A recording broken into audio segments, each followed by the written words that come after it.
있습니다.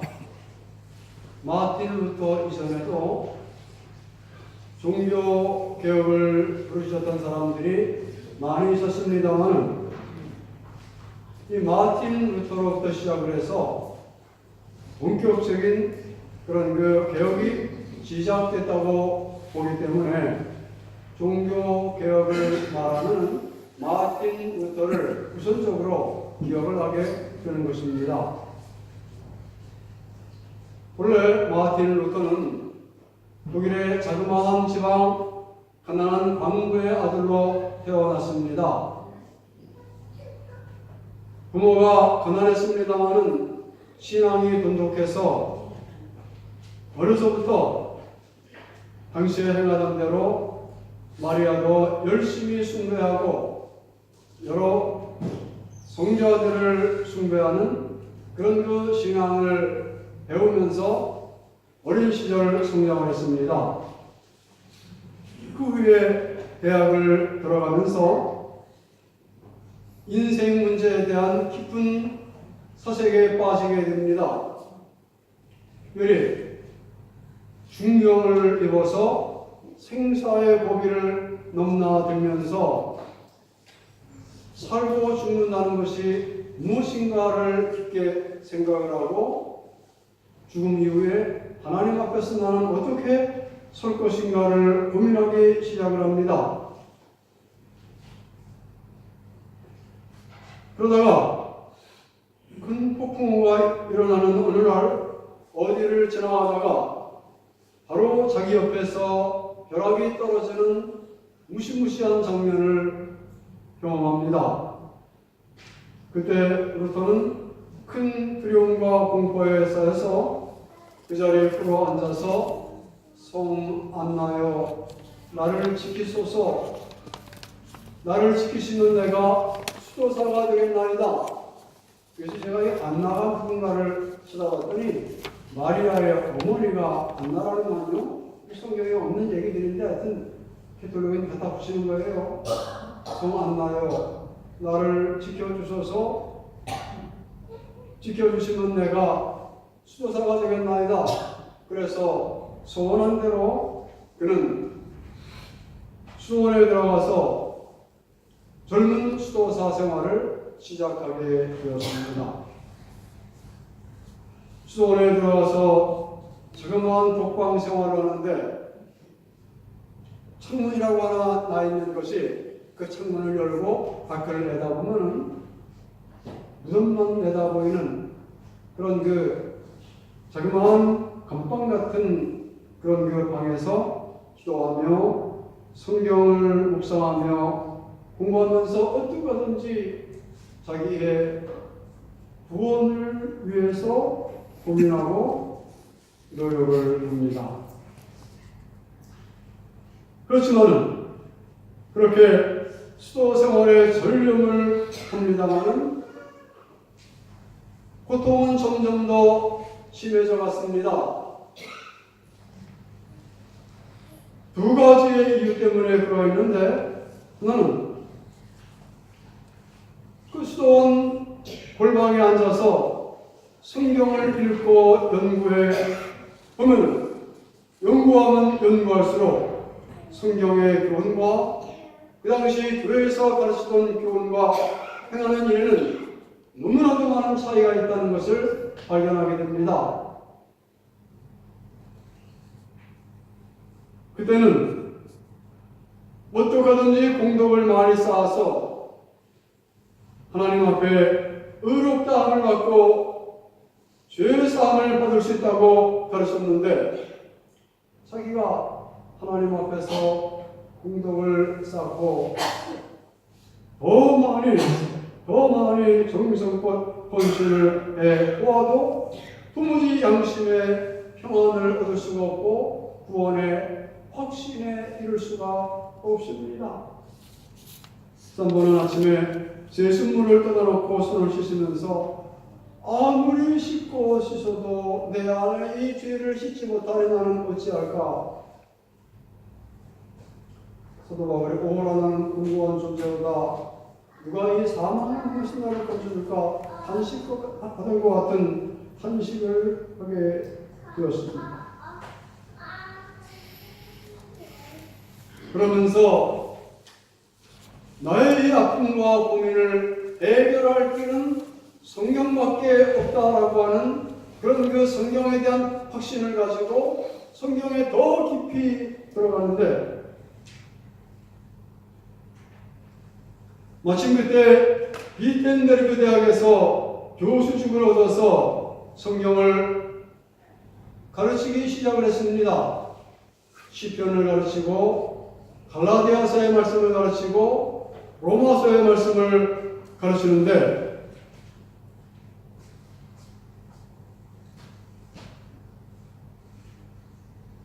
가르치면 가르칠수록 당시의 교회가 전혀 성경과는 관계없이 이 무지몽매한 사람들을 가르치고 저들을 오도하고 있다는 것을 깨닫게 되었습니다.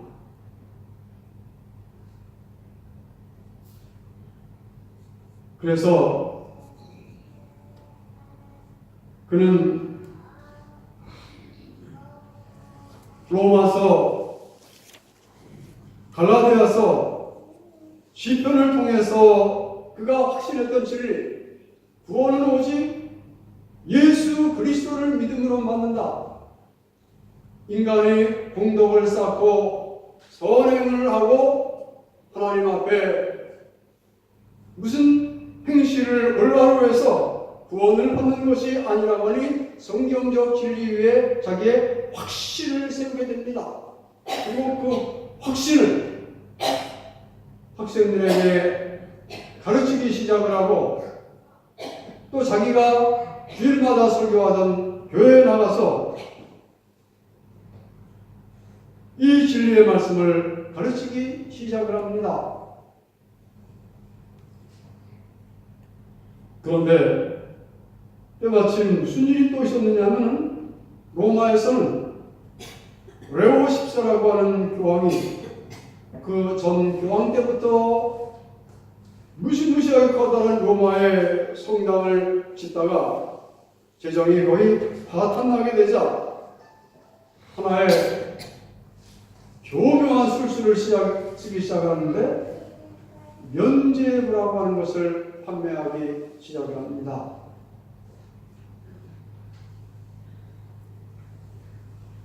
부모의 영혼이 천국에 가 계신가? 내가 이 다음에 세상을 떠나서 천당을 들어갈 수 있을 것인가? 불안해하고 확신하지 못하는 사람들에게 이 면죄부를 여러분들이 사기만 하면은 그 면죄부를 사는 순간에 동전이 통에 똑 떨어지는 순간에, 금전이 딱 떨어지는 순간에 여러분들의 구원은 이루어지고 여러분들의 생각하던 고민하던 염려하던 부모님들은 다 천국에 올라갑니다.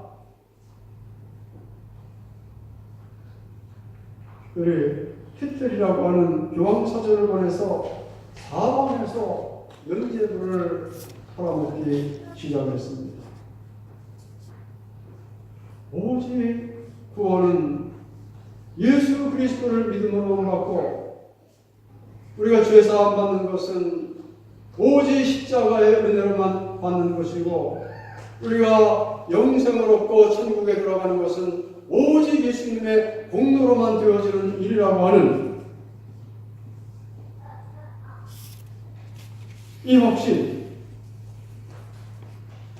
이 확신을 깨달은 사람으로서 저는 이런 광경을 도저히 참아볼 수가 없었습니다. 그래서 1517년 10월 31일, 딱 501년 전이지요.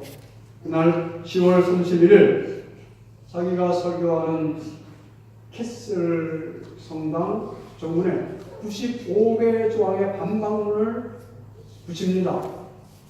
면죄부를 파는 것은 옳지 않은 일이고 하나님 앞에 죄악된 일뿐만 아니라 오직 구원은 예수 그리스도의 십자가 공로로만 받습니다. 진리를 평가하는 모든 척도는 오직 성경밖에 없습니다. 우리는 누구든지 다 개인적으로 하나님 앞에 나아가서 기도하며 하나님의 은총을 받을 수가 있습니다라고 하는 95개 조항의 그런 자기가 깨달은 진리를 내걸고 대단한 용기지요. 일개 교수, 일개 수도사가 저 무시무시한 저 로마 교황청을 향해서 이런 도전을 했으니 이거는 생사를 떠나서 살고 죽는 것을 떠나서 하나님께 모든 것을 다 맡기고 행했던 정말 순교자적인 그런 그 형식이었습니다. 그런데 이런 95개의 조항을 내고는 이런 그 역사 뒤에 하나님이 함께 하셨습니다.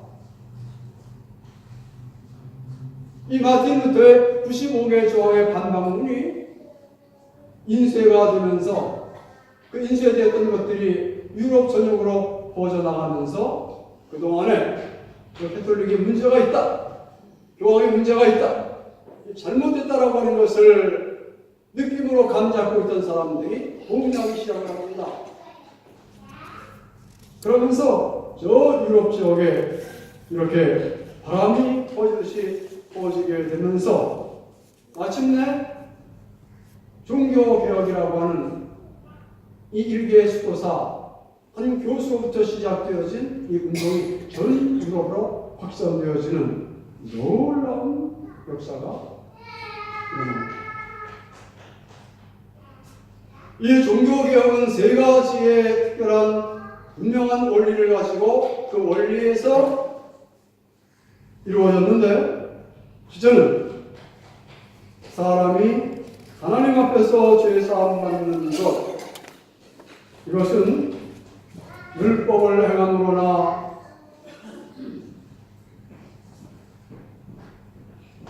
선을 행함으로나 인간의 공적에 의해서 되어지는 게 아니라 오직 복음에 나타난 하나님의 의를 믿는 믿음. 여기 있잖아요.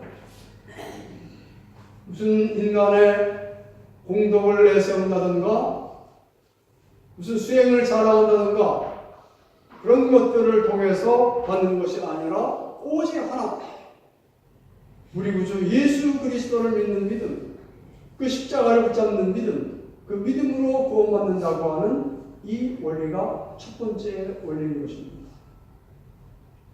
그 당시에는 어림도 없는 얘기였습니다. 공덕을 많이 쌓고 뭐요? 면죄부도 사야만 되고 그런 인간적인 그런 행위들을 그런 것들이 빨리 동원돼야 돈을 받는다고 주장하던 때에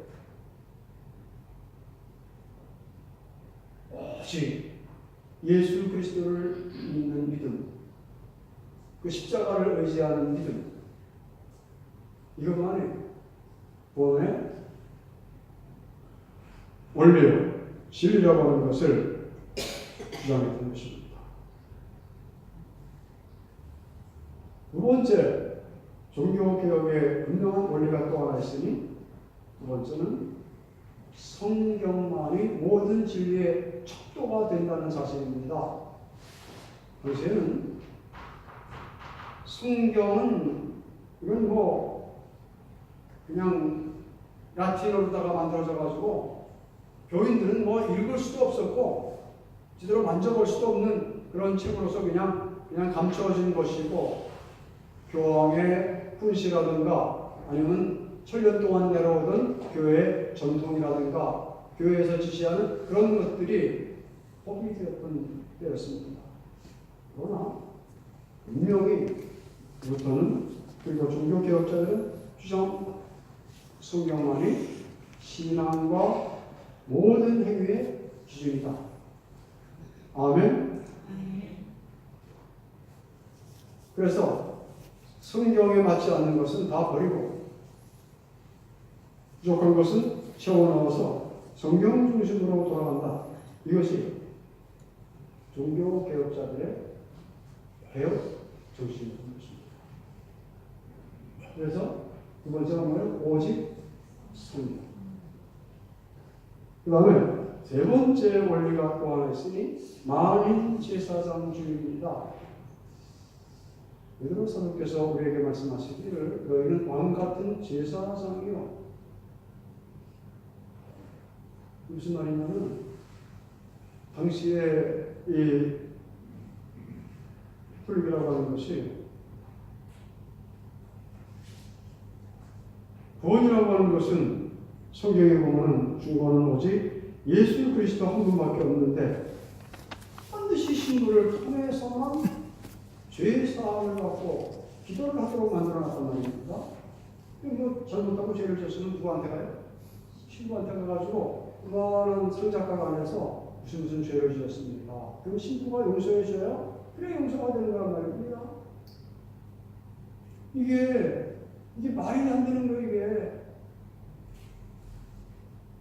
우리는 누구든지 예수 그리스도의 십자가 은혜로 누구든지 다 하나님 앞에 직접 나아가서 기도하고 죄 용서를 받고 그분 앞에 간구할 수 있는 그런 그 자격을 얻은 것입니다. 예수 십자가에 달려 들어가실 때 성전 문이 착 찢어졌다고 하지 않았습니까? 하늘과는 다른 길이 확 열린 거예요. 그래서 우리는 모두가 다 개인이 다 하나님 앞에서 개인적으로 기도하면서 죄를 용서받고 모든 기도를 하나님께 올릴 수가 있는 것입니다. 그래서 말해서 신앙생활에 있어서 개인의 자유를 주장하게 된 것입니다. 이 3대 원리가 마치 요원의 불같이 전 유럽에 번지게 되면서 이게 진리 아닙니까? 진리는 힘이 있고 생명이 있는 거예요. 전 유럽으로 번져나가면서 스위스에서는 쥐빙룰이라고 하는 사람을 중심으로 해서 개혁이 일어나고 프랑스에서 나중에 스위스로 왔습니다만 장 깔베이라고 하는 사람을 중심으로 해서 또 이렇게 종교 개혁이 일어나게 되고 스코틀랜드 같은 데서는 존 낙스 같은 사람을 중심으로 해서 이런 개혁 운동이 일어나면서 마침내 온 유럽 천지에 이 종교 개혁의 불길이 번지게 되었던 것입니다. 여러분, 한강의 발원지가 어딘지 아십니까? 저 태백산에 검룡소라고 하는 곳이라고 해요. 검룡소. 거기에 보면 그런 조그만 그런 웅덩이에서 바위 틈에서 물이 콩콩콩콩 솟아오르는데 그게 한강에 이제 그 발원지라고 그러더라고요. 그러니까 혹시 나오는 그 물 보면은 정말 맑고 신선합니다. 깨끗하고 맑고 신선합니다. 그런데 그 물이 이제 태백산을 통해서 내려오다가 여기저기서 계속해서 막 물이 함유가 되고 또 들어가지 말아야 될 것들이 들어가면서 어디서 양평쯤 보게 되면 물이 이제 그대로 못 먹기 시작하는 거예요. 탁해져 버리는 겁니다.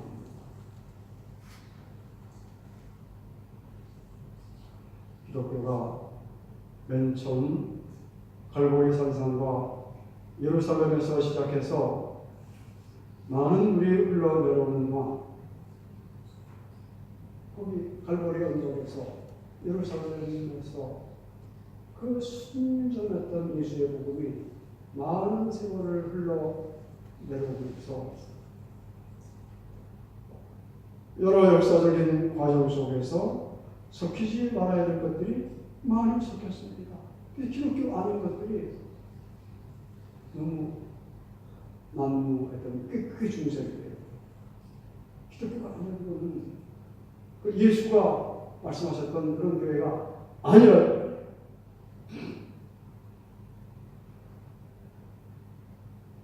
종교개혁은 바로 그 본래의 신앙, 예수, 십자가, 부활, 말씀, 은혜, 믿음의 가치를 오리지널 그리스도의 정신, 믿음을 되찾는 운동입니다. 모습을 되찾기 위해서 그 많은 개혁자들은 자기의 생명도 던졌고 가족도 잃었고, 여러분 이 자유를, 이 회복을 위해서 100년 동안 개혁자들과 이 캐톨릭 군대와 치열한 전투를 했었습니다. 30년 전투라고 하는 것은 유럽 역사에서 가장 참혹한 전쟁 역사로 남아있어요. 그러다가 웨스트팔리아 조약이라고 하는 곳에서 개신교가 인정이 되어서 이제 공적인 기독교로 자리매김하게 되었습니다만, 이런 모든 운동들이 다 뭐냐? 원래의 모습, 기독교 원래의 모습을 찾아가는 그런 운동이거든요. 그런데 그렇게 개혁자들이 생명을 내걸어서 회복시켜 주었던 이 기독교가 지금 한국교회를 바라보면 성경의 가르침과는 너무도 다르게 또 혼탁해서 가고, 원래 우리 주 예수 그리스도의 가르침과는 너무나도 먼 그런 모습으로 혼탁해져 가는 것을 우리가 보고 있는 것입니다. 세속적이고 예수를 이야기하는데 그 뒤에는 바알이 춤추고 있고,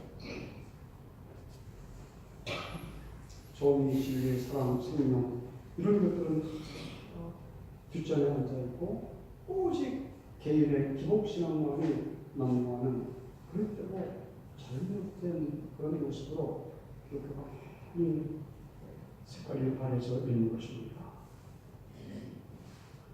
우리 개신교회를 리폼드 처치라고 해요. 없이 개혁되어 나가야 됩니다. 이 인간의 한계이기 때문에 계속해서 개혁시켜 나가야 돼요. 그래서 원래의 모습을 찾아가는 그런 노력을 잠시도 쉬지 말아야 되는 것입니다. 이 종교개혁주의는 바로 그런 운동을 하는 주의입니다. 우리가 지금 성경적인 모습에서 그리스도 예수께서 원하시는 그런 교회의 모습으로 서 있는가, 우리 자신을 생각해보고, 그렇지 않다면 그런 곳으로 돌아가기 위해서 많은 애쓰고 노력하고 힘쓰는 그런 것을 하는 주일이 바로 이 종교 개혁주의인 것입니다. 우리 삼일교회 어떤 모습이 되었던지 간에 우리 주님 예수께서 세우고자 하셨던 교회, 그야말로 성경이 주장하는 교회, 예수님을 꼭 닮은 초대교회 같은 그런 교회로 우리 교회가 계속해서 발전하고 정화되고 아름답게 성장해가는 그런 교회가 되시기를 예수님으로 축원합니다.